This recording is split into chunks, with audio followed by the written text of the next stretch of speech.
3월 학력평가 사회문화 해설과 총평을 맡은 박봄입니다.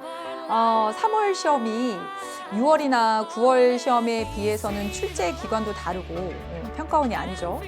그리고 문제의 난도도 보통은 막 극악무도하게 어렵게 나지는 않음에도 불구하고 3월 시험은 사회문화를 본격적으로 시작하는 신호가 될 수 있는 시험이라서 학생들이 기다리기도 하고 또 매우 중요하게 생각하기도 했습니다. 이게 기점이거든요. 왜냐하면 3월 학력평가까지 개념을 한번 열심히 공부하는 것. 네, 그래서 3월 학력평가에서 그 테스트를 해보는 것이죠. 그리고 6월까지 해서 수능 특강이라고 하는 연계 교재를 면밀하게 풀고 6월에서 그 연계 문항들을 체크하고 6월 모의평가에서 그리고 9월 모의평가까지 수능 완성이라고 하는 교재에 또 어려운 고난도 문제들을 대비하면서 또 9월 모의평가를 보고 그 이후에 이제 수능까지 가는 거기 때문에 3월, 6월, 9월 시험이 여러분의 학습 계획을 세우는데 아주 중요한 기점들이 되었습니다. 아마 그런 의미에서 그간 겨울방학 동안 그리고 지금까지 해서 이 개념을 1회독하고 아마 실력을 점검해 보려는 계기로 삼았을 겁니다.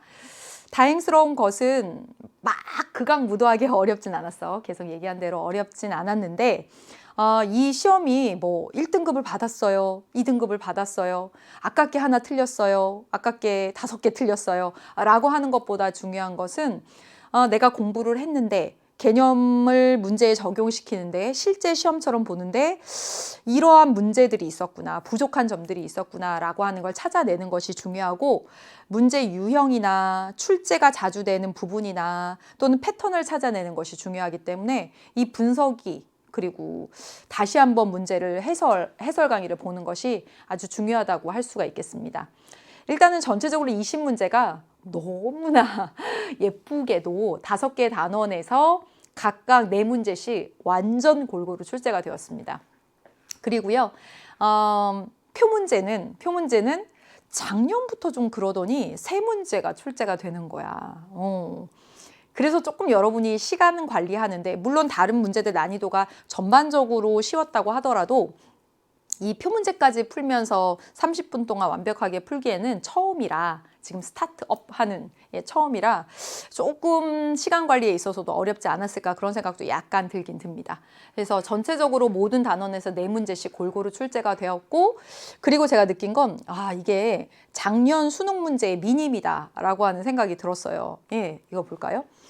대표적인 이제 고난도 문항을 꼽아보자면 작년 수능에서 고난도 문제로 출제됐던 것과 똑같이 배치를 했거든. 일단 이 점은 올해 내내 공부하면서도 주의해야 될 사항으로 체크해 두어야 될 부분입니다. 일단 사회조사과정 문제, 다시 말하면 1단원에서 가장 어려운 문제라고 할 수 있는 양적 연구, 실제 사례가 주어지고 무엇보다 자료 분석한 표가 주어지는 그런 형태 있잖아요. 이런 형태의 문제로 작년에, 재작년에 굉장히 어렵게 나왔었어. 물론 이 4번 문제는 기존에 나왔던 기출문제에 비해서는 쉽지만 자료 분석한, 통계 분석한 내용하고 가설하고 맞춰서 가설이 수용되었는지 기각되었는지 그 연습을 해보는 그 패턴을 연습해 보기 위해서 아주 좋은 문제였다고 말할 수 있겠고요. 14번 문제가 보여주는 건 무엇이냐면 작년에 6월, 9월 수능까지 해서 이 4단원에 계층 표분석 문제가 출제가 안 됐어. 그러더니 역시나 마찬가지로 올해 3월에도 계층 표분석 문제가 안 났어요. 대신에 사회 이동의 유형이라고 하는 그간 나오지 않았던 유형이 있죠. 그래서 여러분은 어쩌면 얘가 은근 어려웠다라고 할 수도 있을 거예요. 왜냐하면 얘가 단독으로 나오는 주제가 아니라 여러분이 면밀하게 암기하거나 그렇지 않았을 가능성이 있거든. 그래서 새로운 형태로 나왔다라고 하는 걸 말씀드리고요. 그 다음에 바로 15번, 18번, 20번까지 얘가 표문제입니다. 표문제가 3문제 나왔는데 얘네는 작년에 출제 패턴 똑같이 보여주고 있어요.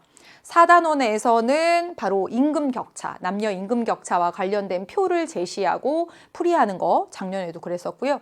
인구 문제, 그래서 0에서 14세, 15세에서 64세, 65세 이상의 인구 비율을 통해서 인구 문제들, 고령화 사회, 유소년층의 감소 이런 것들을 파악하는 표 문제, 그리고 사회보장제도 표 문제가 나왔었고요.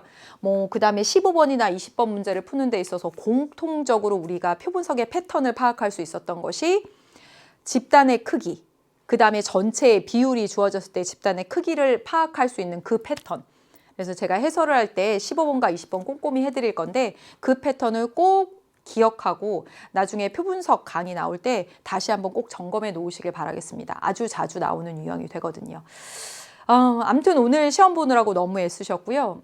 제 개인적인 바람은 무엇이냐면 그동안 공부를 쭉 해왔는데 이번 시험을 보면서 할 수 있겠는데? 라고 하는 자신감을 얻는 계기가 되었으면 좋겠다는 생각이 들었습니다. 사회문화는 해볼만 하다. 앞으로 더 열심히 하겠다라고 하는 생각, 의욕이 막 솟구쳤으면 좋겠고요. 무엇보다 중요한 것은 꾸준히 하는 게 정말 중요합니다. 사람의 기억력이라는 게 한계가 있어서 금방금방 잊어버려요. 그래서 꾸준히 하셨으면 좋겠고 저는 이제 해설 강의에서 1번부터 20번 문제까지 정말 꼼꼼히 해설을 해드릴 거거든요.